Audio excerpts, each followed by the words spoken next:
Aloha and welcome to episode 34 of That Time I Got Arrested. Okay. So it's my birthday and I'm drinking champagne and I came into the studio special just for you because I definitely was not going to come in today and do anything. I'm on bereavement. Everything hurts. My face hurts. My whole, every cell of my body hurts right now. So I was like sitting alone, doing yoga, being very sad and eating cookie dough on Wednesday night. But, and I was just thinking to myself, like, I'm done kind of with everything right now. Like, I'm done with the podcast. I'm done with this boy. I'm done with my life. I'm just, like, done with, like, all of it right now. And I went to sleep totally accepting that as my reality. And then I woke up to AJ sending me a text with a link to a message thread on Fantasy Tour, which I've definitely shouted out, I think more than once in this show. So this is a dream come true for me, honestly, because that message board means so much to me and has been so impactful and like important in my life because it's a place where people like me exist. If I was making this show for anyone, it was for everyone on that message board who like have to exist in a world where they're sort of the outsider. And like in Fantasy Tour, you're an insider. You're like a deep undercover insider. And it is such a fucking cesspool of like really like nerds, you know what I mean? Like nerds who are nerds about love. If you were like a nerd about love, then like you were on Fantasy Tour. So that it's like, it's such a big deal to have someone else start a thread about your thing that you made for them on the thing that you all met each other on. Oh man, okay, sorry. I'm getting beside myself. I'm really grateful, first of all, to Shep's dad for starting the thread, for finding it on accident. I swear to God, this was not a plant. This was a totally organic thing. And like I said, like I had all but like given up on this, basically. Like, you have not heard from me in a month. I'm fucking sad. I'm going through some shit right now. I'm having like the worst year of my life and then some. It's like every bad thing you could ever imagine happening to a person like happened to me in this last year. And you've already heard what my life has been like. And on that note, can I just like please beg every single one of you, all of you newbies that are coming in and joining my fold and like calling me fucking annoying. Like, I know, but you have to like keep listening. You have to keep listening so I get less annoying so that we become friends, because like your annoying friend has a story, you know, that's like worth hearing and it might help people someday. So like if you love, like we all do so much, all of those PT kids, like that's what we all love together is love. Like if you love it so much, if you love so much, please give me the most valuable thing that you have, which is your time.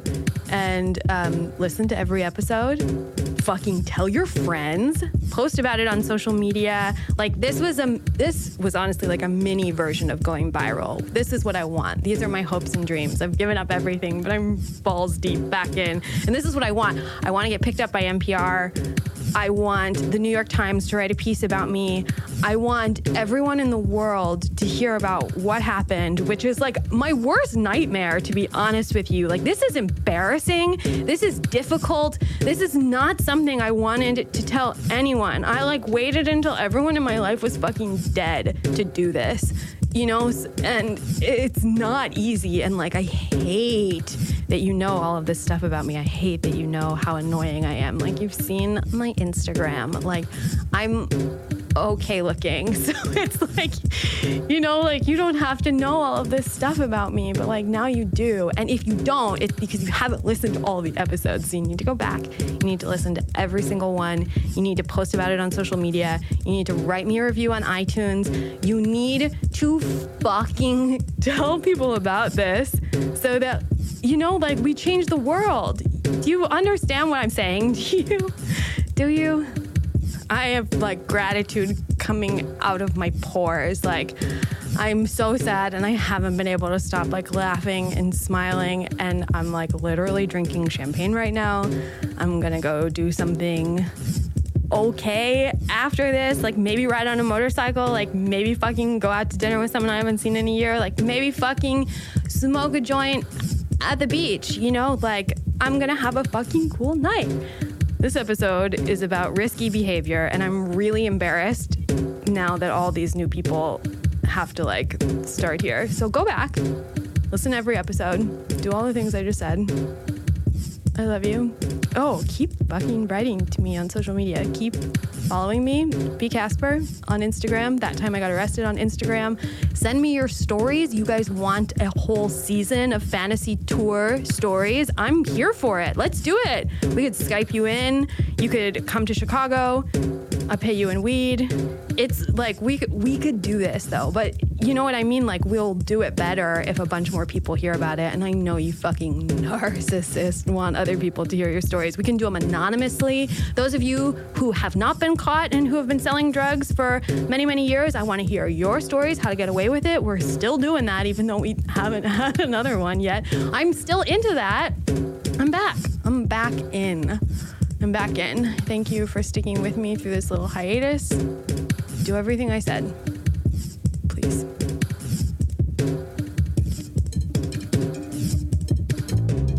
My name is B. Casper, and my entire life has been a lie. That's not even my real name. But don't worry, I'm going to tell you all of my secrets. This isn't the story of how I became an orphan.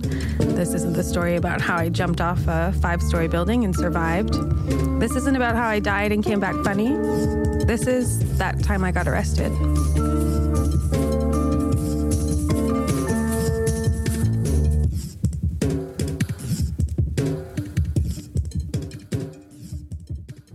So it wasn't just getting off of house arrest. You know, we got to go back almost 2 years now.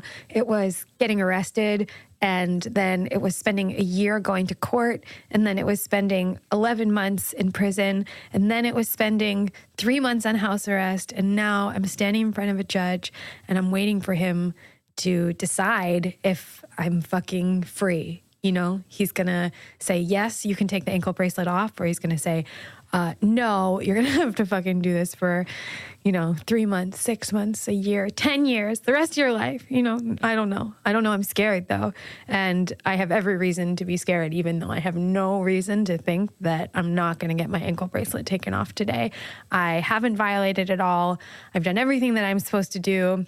My parole officer is going to say, yes, take it off, but still, it's like you can't help but be terrified in those situations, even if you haven't done anything wrong. They're just like designed to make you feel shitty. So there I am standing there feeling shitty, waiting for the judge to say, okay, take off this fucking piece of jewelry that you never wanted in the first place.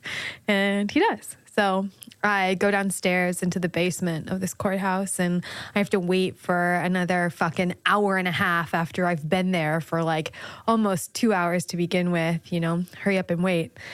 Right? So they take it off, after much preamble, and then I'm free, sort of. I don't have a license or a car or a job or a place to live. I mean, unless you count my grandparents, which I guess I'm technically so grateful that I'm having a place to live and be somewhere. But it's like I don't really have my own place, So it's like I don't have a job, I don't have a car, I don't have a place to live, I don't have anything that's mine, but I'm free, I think. I hope, kind of, I guess. I don't know. So the ankle bracelet is off and I'm free, sort of. And now I have to find a job. That's like rule number one. My grandparents have been literally counting down the days so that I can get back to work, so that I can get back to my life, so that I can, start undoing all of the damage that I caused, to them, to my family, to myself, to everyone that this has affected, everyone in my whole goddamn life. Now I'm like, okay, you're free. Now it's up to you to fucking fix everything. And like, I'm not okay. I'm like, couldn't be further from okay. I am a hot mess. I'm so fucked in the head. I have just been through so much, and not to mention, like, nobody knows about any of this. Like, nobody knows about prison. Nobody knows about my fucking creepy parole officer. Nobody knows about all of the weird, bad, dangerous things that I've been doing to myself on the side because of all of the terrible things that happen in prison. Like, nobody, not Hannah, not my grandparents, not no one. I'm just an island. So an island who needs to get a fucking job. And one of the things about me that I guess I'm really fortunate to be able to say is that I have good soft skills. So like, what does that mean? That means that I'm good in an interview. I have nice handwriting. I'm very good at math, in my head. I can come off as like a competent and reasonable person, to most people. So that means I can like apply for a job. If I'm lucky enough to get an interview, I can get that job, just by being able to like talk that person into believing that I'm capable of doing whatever they need me to do, which is like not true. I'm like a terrible employee. Like, no one should ever hire me. This is my job now. I'm so sorry, Erin. I basically work for myself. And I have to at this point, like that's the really fucked up part about going to prison is like, get a job when you get out. Good luck, dude. I have a master's degree. Like, it was impossible for me to find a job. I mean, not only could I not use my degree or do anything that I studied in school, but now it's like, I can't get a job at Whole Foods. Like, I'm not even kidding you. Whole Foods would not hire me because I had a record. So, fuck. Like, what the fuck? Like, what are you supposed to do? Like, I mean, I can't go on Monster. I can't like fucking send a resume to anyone. Like, I can't pass a background check. Like, I can't even have like a professional nanny job. You know what I mean? Like, I can't really do anything. So what do you do when you can't do anything, right? My first job was something that I found in a newspaper. I shit you not. And it was answering phones at a carpet cleaning service where I would just take appointments from people who were interested in getting a free carpet clean, but it was totally a scam. They'd come and they'd say it was free and that they would do one room, but then they would really, charge you for all this extra stuff. And before you know it, it cost you $120. And it was just kind of like a bait and switch. Like, they're like, is it free on the phone? And I have like a script I'm supposed to follow. And I'm like, yes, it's absolutely free. And then they make this appointment and they, set it all up. And we have to just, take a credit card just to make sure we're not going to charge you. And then the people come in and they do, more than they're supposed to, or they sort of like talk you into it or sort of like trick you into agreeing to something that you don't know is going to end up costing you $120. And then boom, boom, like we're charging you. So basically just working for, legal scam artists, organized crime, white collar crime, I think is what they call that. So I did that for a while and I made $7.25 an hour. I mean, it was a nothing job for people who couldn't get jobs, and that's the situation that I was in. So, I mean, I'm making like minimum wage or less, really. The hours that I worked in like the first week, I was making less than $300 a week. Like, it was rough, and like I had to pay rent. Like, I had bills to pay. My grandparents were like, you're going to pay us back, like all the money that they spent on everything. And I was like, yes, I am going to pay you back. But like, honestly, to this day, haven't paid any of that money back to them, really. I mean, like, shout out Gigi and Mott. Like, thank you so much. I love you. I'm sorry. And, I did this for as long as I could, even though I hated it, even though I had to be there at 7 a.m. every day, even though, I was fucking getting rides in the beginning because I didn't have a license or a car or anything. And it was just miserable. It was miserable to spend so long in school and have that be my career. At this point, it was miserable to have to face up to all of the consequences of my mistakes. And, like really every day it was a consequence of having to go to this like fucking job that I hated. Like I'm smart, like I'm creative, like I'm fucking good at shit. And like to have all of my skill sets being wasted in this fucking like hellhole of employment was just, it's like I was in a whole new prison. It was just never ended.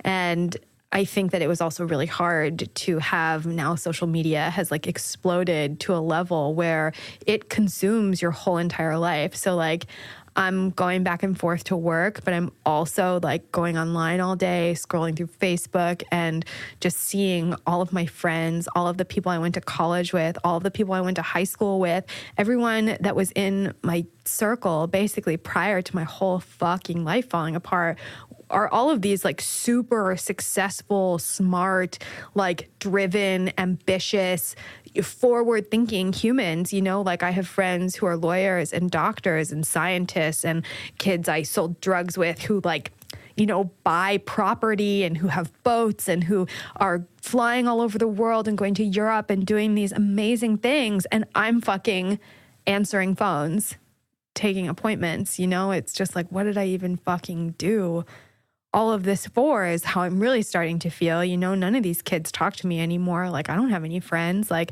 I fucking sold my whole life away for nothing, literally nothing.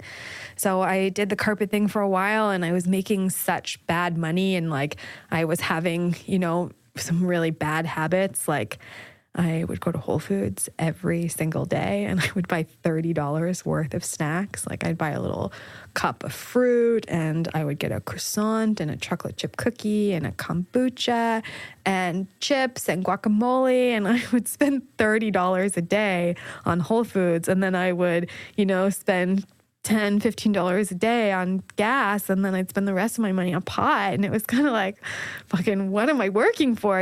So I got another job waiting tables because that's really like one of the only other things you can do as an ex-con, like jobs that you look for are jobs that are kind of quick and fast and require, no skills and also don't do a background check. So couldn't even get a job at like a nice restaurant. I worked at a bunch of dive bars for a long time, just like on and off trying to find different places that I wouldn't really make more than like $50 or $60 a night after, working from 7 to 3. Then I would like go to Whole Foods, get a bunch of snacks, and then I'd go home and make a smoothie and go back and work from like, 6 or, 7 p.m. until midnight or 1. And so I'm basically working from like, dawn until dawn, essentially, getting very little sleep.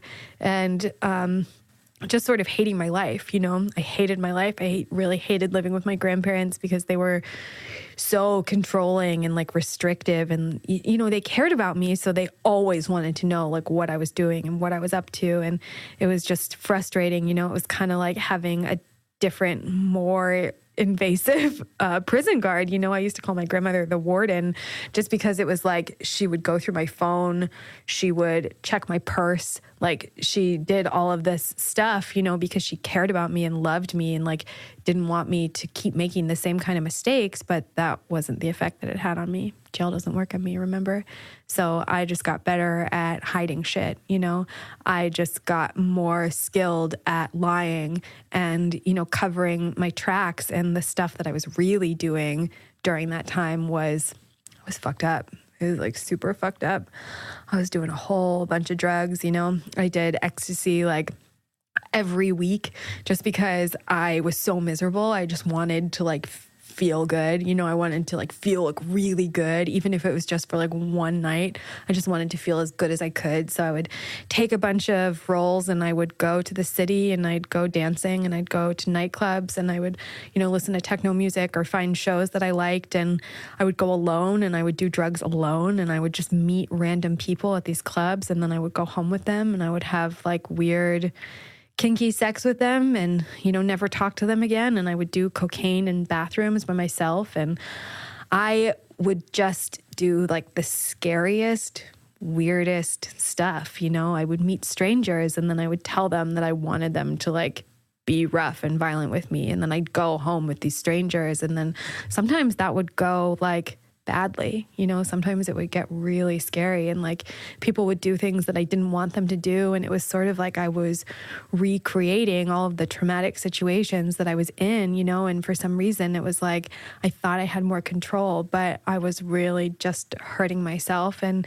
you know, kind of trying to take ownership of something that I should really had, you know, been healing from, but I didn't know how to heal at that point. And I didn't really know, you know, what that even meant. I just thought healing was like doing whatever I wanted, but sometimes you don't even know what you want, you know? So how do you heal from that which you do not know?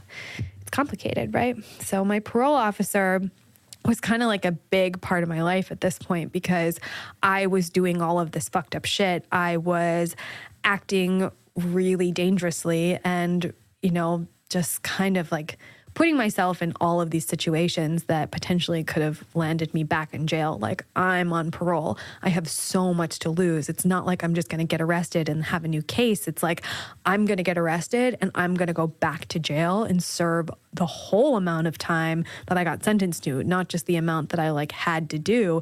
I would have to go back for another fucking year. And it's like I knew that that was the worst thing that could have ever happened to me, but that definitely didn't stop me for even a single solitary second of like making all of these decisions, you know? And right from the second month that I met my parole officer, I knew that he was someone that I was going to manipulate into, I don't know, giving me what I wanted, which was not even what I really wanted, you know? Just like fucked. I was fucking myself so much, but I was so like deep still in the trauma of what I had experienced that it's like I didn't realize like what I was actually doing, you know? And all of my friends deserted me. No one wanted to hang out with me because I wasn't a cool person, you know? I was like this sex crazed, like drug fueled, like very single-minded sort of like I didn't care about anything, you know, including like other people and especially myself. But like, you know, you can't make a connection with someone who's just like not interested in you at all. And I wasn't interested in anyone at all except Hannah.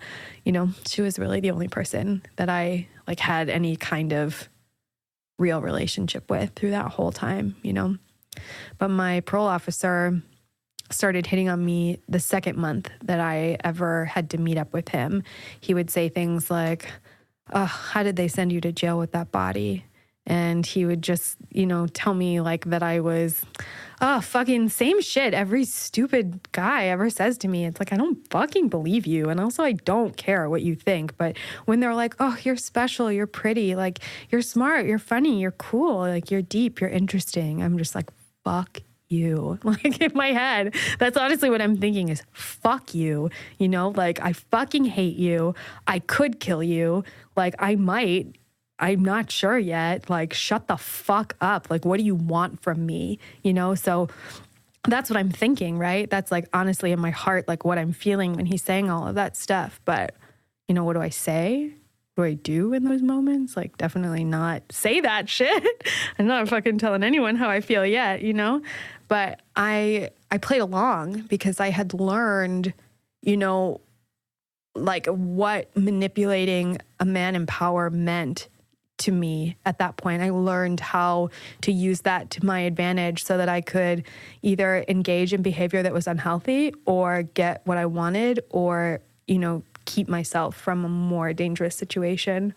So he started hitting on me and I just like played into it, you know, I'm like, oh, you think I'm special? Like, watch me play the piano. Like, you know, it's like, oh, you think I'm funny? Like, here, let me tell you a joke. And I would just speak to him in a certain way and I would wear, this is embarrassing. I'd wear slutty little outfits when he came to visit. And eventually, you know, he didn't like coming when my grandparents were there because he couldn't be all like lecherous and awful. So he would text me from a burner phone and he would, you know, ask me to meet him in like a parking lot, like down the street from where they lived. Like, and he would keep me there while he would like rip up little pieces of paper from like a gum rapper, and he would, just kind of talk to me and flirt with me for 45 minutes, and I'd wear like a low cut, shirt, and I would just kind of like look at him in a certain way that made him think that I was thinking about fucking him when I wasn't. I was playing him because I knew that he was like my key to, getting what I wanted and getting away from what I didn't want, which was going back to jail. So the second month when he started hitting on me initially, he also told me that he was going to have to drug test me every month. And he's like, and I know you had that 72 hours, to yourself of getting out. And he's like, I know most people, he was like pretty reasonable about it for being a fucking creep. He's like, I know most people, like don't stay sober in that time. So like if you're, dirty, you can tell me now and we can like work it out. And I was like, do I trust you? Like, is this a trap? I definitely didn't trust him, but I was just kind of like, all right, let's see where this goes, because I didn't know.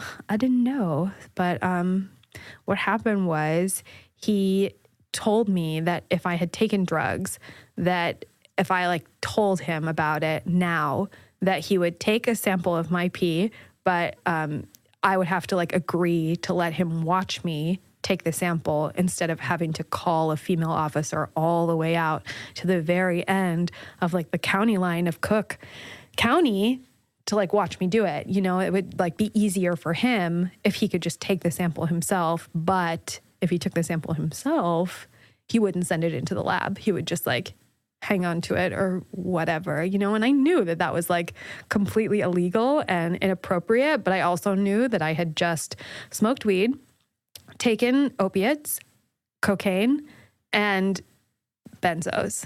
So I was like, go back to prison or like let this weird, creepy guy watch me pee. And I was like, whatever, I've been strip search and rape for the last 11 months. I'm like, you can watch me pee, sweetheart. It means nothing to me. That wasn't really true, but like that was sort of the mentality that I had. And I knew that I could sort of like bend that a little bit further. It's like, okay, if we're going to like play this game now, then that means that I can spend the rest of my time on parole getting high and I'm not going to get in trouble for it. So I peed in front of him into a cup, gave it to him, never had it tested. And I never got in trouble for any of that. But, kind of making a deal with the devil, right? I was just agreeing now to like 9 more months of, deals and bartering and like compromising myself and, my desires and like my consent even to play this little cat and mouse game with this guy. It's like, I don't think that I'm a manipulative person and like, I don't want to be someone who like takes advantage of people, but then, where is like your moral value and like where do ethics lie when you find out how fucking corrupt and fucked up the whole world is, and then it's like everything's gray. So he's fair game. I don't really care about anything. I'm having fucked up experiences and like weird sex and doing drugs. And, it's like, I don't have a job. I don't have a life. I don't have a career. I'm, not doing comedy. At this point, I'm not having any sort of like anything. I don't have anything to live for. My life is super empty and I'm a waitress. It sucks.